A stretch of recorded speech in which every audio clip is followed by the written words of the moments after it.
Comment discerner les enfants sorciers? Comment viennent-ils dans le monde?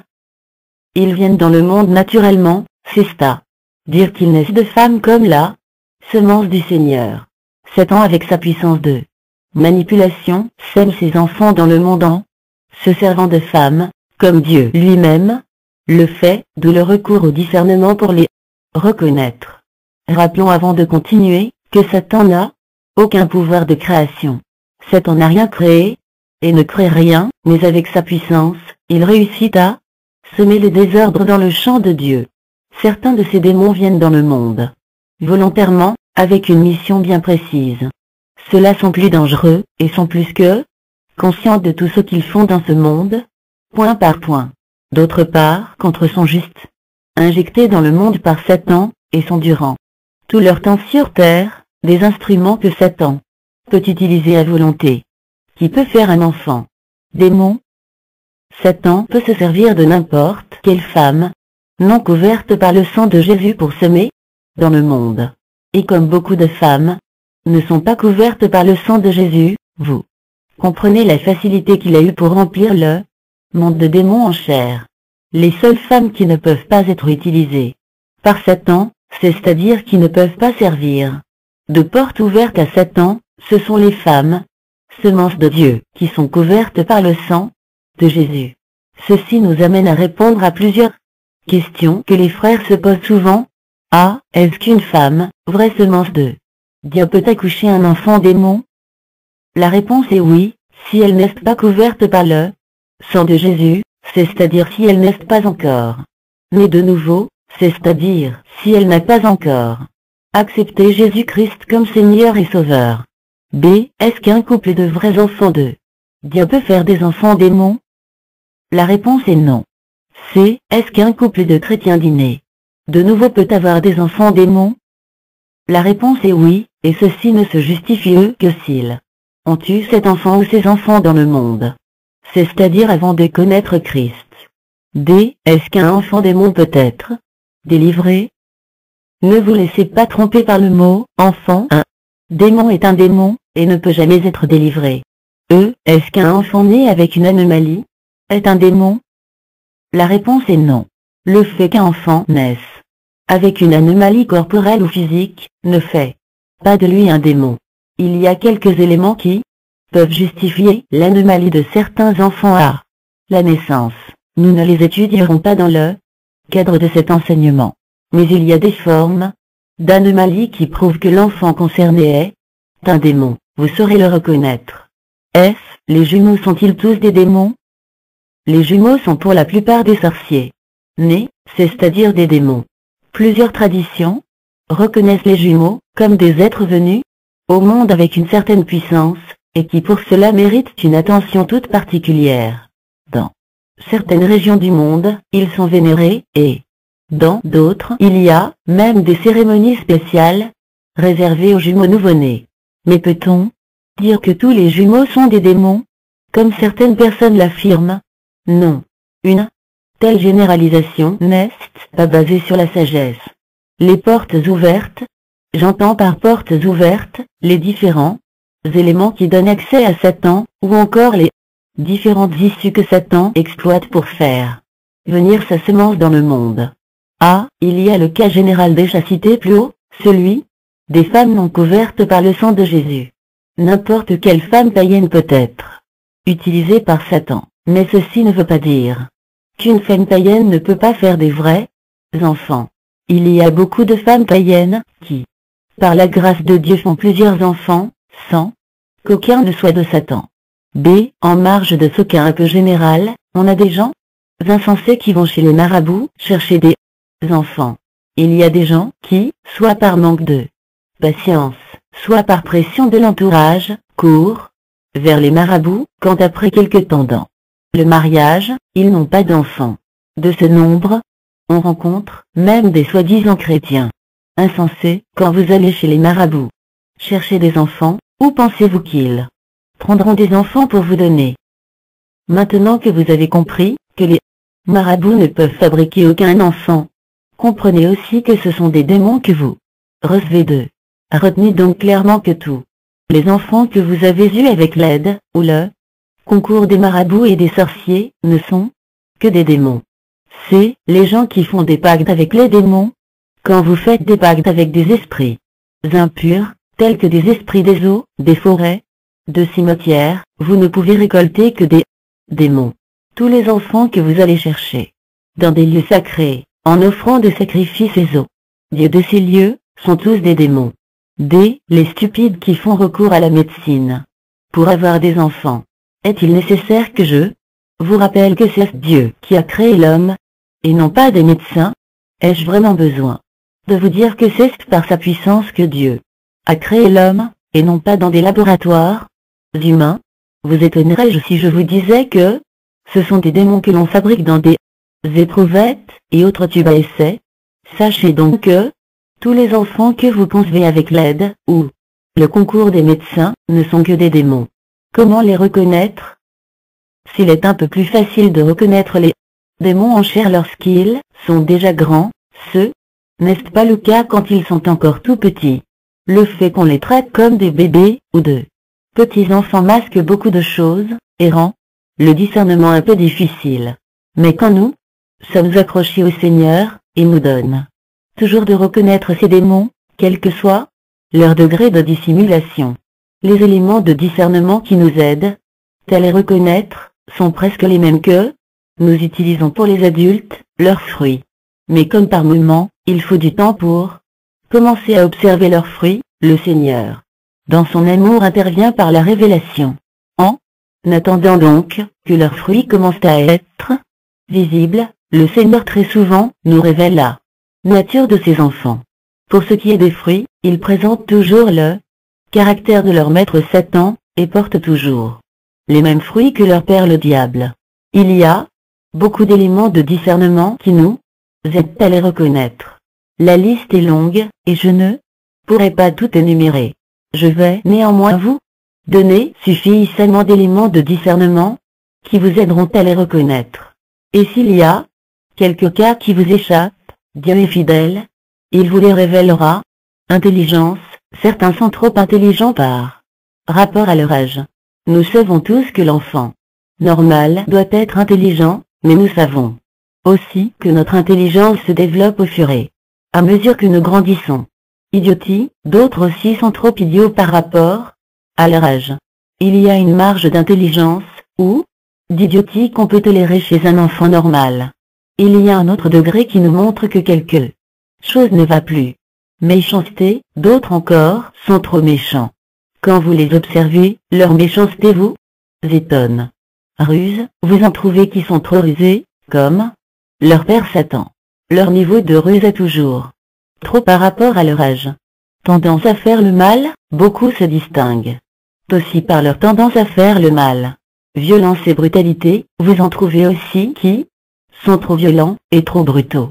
Quand vous les observez jouer avec les autres enfants, leur degré de brutalité et de violence vous fait peur. Indocilité, voici un élément de discernement qui vous sera très utile. Certains de ces démons sont extrêmement indociles. Sachez qu'un enfant normal peut être indocile d'une manière ou d'une autre. Nous avons tous été indociles dans l'enfance. Mais la Bible nous enseigne que le seul vrai remède que Dieu a prévu pour l'indocilité de l'enfant, c'est la correction. Un petit fouet suffit pour redresser l'enfant normal. La folie est attachée au cœur de l'enfant. La verge de la correction l'éloignera de lui. Proverbe 22h15. Mais avec les enfants démons, ni le fouet, ni la correction ne changent rien. Voilà pourquoi dans l'Ancienne Alliance, Dieu avait plutôt demandé de lapider de tels enfants. Si un homme a un fils 50 indocile et rebelle, n'écoutant ni la voix de son père, ni la voix de sa mère, et ne leur obéissant pas même après qu'ils l'ont châtié, le père et la mère le prendront, et le mèneront vers les anciens de sa ville, et à la porte du lieu qu'il habite. Ils diront aux anciens de sa ville, voici notre fille 50 qui est indocile et rebelle, qui n'écoute pas notre voix, et qui se livre à des excès, et à l'ivrognerie. Et tous les hommes de sa, ils ne le lapideront, et il mourra. Tu ôteras ainsi le mal du milieu de toi, afin que tout Israël entende et craignent. Deutéronome 21h18-21. Révolte, rébellion, beaucoup de ces démons sont remplis de révolte et de rébellion. Comme nous venons de le voir plus haut, les vrais enfants de Dieu se redressent facilement devant la correction. Si vous avez donc des soi-disant enfants que vous n'arrivez pas à maîtriser, sachez que vous avez affaire aux démons. Ce que vous appelez souvent enfants insupportables sont des démons. Ils n'ont jamais été des enfants. Les vrais enfants sont supportables. Gloutonnerie, un autre élément qui vous aide à reconnaître facilement plusieurs de ces enfants, c'est la gloutonnerie. Parfois vous rencontrez des enfants qui mangent 2 à 3 fois ce qu'un adulte peut manger. Vous vous demandez généralement comment ils font et dans quel ventre ils mettent tout cela. Mensonge, beaucoup de ces enfants mentent excessivement. Quand un enfant normalement, si vous prenez un petit fouet, la vérité sortira de sa bouche immédiatement. Mais avec un enfant démon, même quand vous l'avez vu faire sa bêtise, quand vous lui demandez, il nie jusqu'à jurer. Et même quand vous le frappez, il ne cède pas. Vice sexuel, vous savez vous-même qu'à un certain âge, l'enfant ne sait rien du sexe. Pourtant, si vous avez des petits démons, vous les surprendrez souvent dans des actes qui vous étonneront. Écart entre attitude et âge, beaucoup sont reconnus par le grand écart qui existe entre leur attitude et leur âge. Nuisibles, destructeurs, plusieurs sont trop nuisibles et destructeurs. Ils vous casseront tout ce que vous avez dans la maison. Scandale, généralement ce sont de vrais sujets de scandale. Ils vous font honte, vous mettent dans l'embarras à tout moment. Ils vous mettent en confrontation avec votre entourage. Et généralement avec leurs incantations, ils vous amènent à les supporter dans leurs bêtises, et à vous faire beaucoup d'ennemis pour rien. Maladifs, il y en a qui sont constamment malades. Ceux-là font partie de ceux qui viennent avec des missions bien précises. Ils sont tout le temps malades. Dès que vous avez de l'argent, ils tombent malades, et quand vous avez fini de dépenser, ils font semblant de guérir, et rechutent. Tout en convenable. D'autres même viennent tout le monde avec des maladies bizarres. Parfois des maladies qui ne se justifient ni ne s'expliquent. Pleurent, beaucoup passent tout leur temps à pleurer, et parfois à des heures bizarres, et parfois contre temps. Certains de ces enfants, vous ne pouvez pas les contenter, vous ne pouvez pas leur faire plaisir. Vous leur donnez à manger, ils pleurent. Vous les lavez, ils pleurent. Vous tentez de les amuser, ils pleurent. Leur désir n'étant que de vous distraire et de vous perturber au maximum. Ceci s'accentue quand ils sont à l'église, dans la présence de Dieu. C'est-à-dire en plein culte, ces enfants pleurent. Toujours plus qu'il n'en faut, pour distraire le culte. Si vous avez, donc des enfants qui pleurent, chaque fois que vous êtes à la prière, sachez que ce sont des démons.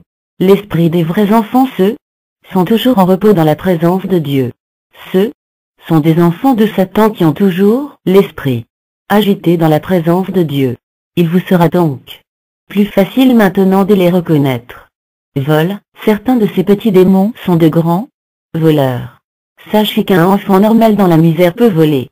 Mais quand vous avez des enfants qui ne manquent de rien, mais qui volent, comprenez que c'est normal. Certains de ces cas peuvent provenir d'une possession démoniaque. Ces cas-là peuvent être réglés par la prière. Peur de la présence de Dieu. Plusieurs de ces démons ont extrêmement peur de la présence de Dieu. Vous saurez reconnaître de tels enfants. Si vous les avez, si vous avez des enfants qui ont peur de la présence de Dieu, et qui ne s'épanouissent que hors de la présence de Dieu, comprenez qu'ils ne sont pas de Dieu. Les vrais enfants de Dieu s'épanouissent toujours dans la présence de Dieu. Enfants insupportables, je l'ai déjà mentionné. Mais je voudrais me répéter. Sachez que ce que vous appelez enfants insupportables, ne sont autres que des démons. Ils ont l'esprit de leur père Satan. Il ne les fait léchisse devant rien. Ils n'ont peur de rien, et ils n'ont aucun respect pour les grandes personnes. Si vous rencontrez des enfants qui n'ont aucune considération pour des grandes personnes, sachez que ce sont des démons. Les vrais enfants ont toujours du respect pour les personnes adultes. Beaucoup d'autres éléments de leur caractère frappent aux yeux, l'orgueil, l'esprit de domination, le gaspillage, les jeux bizarres, l'esprit de rejet, l'attitude d'un adulte, l'esprit d'accusation, le renfermement sur soi, la tendance à initier d'autres enfants, etc.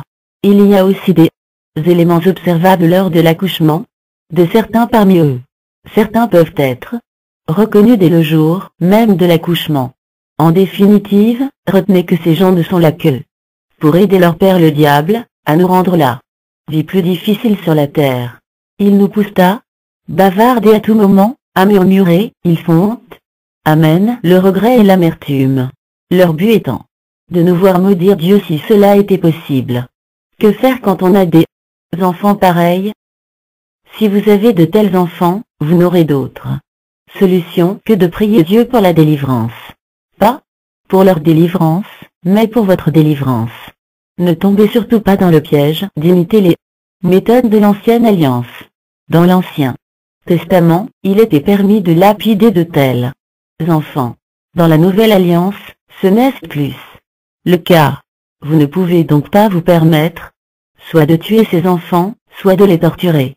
Ce serait un grave péché devant Dieu. Ne cherchez pas à résoudre les problèmes spirituels par des méthodes physiques.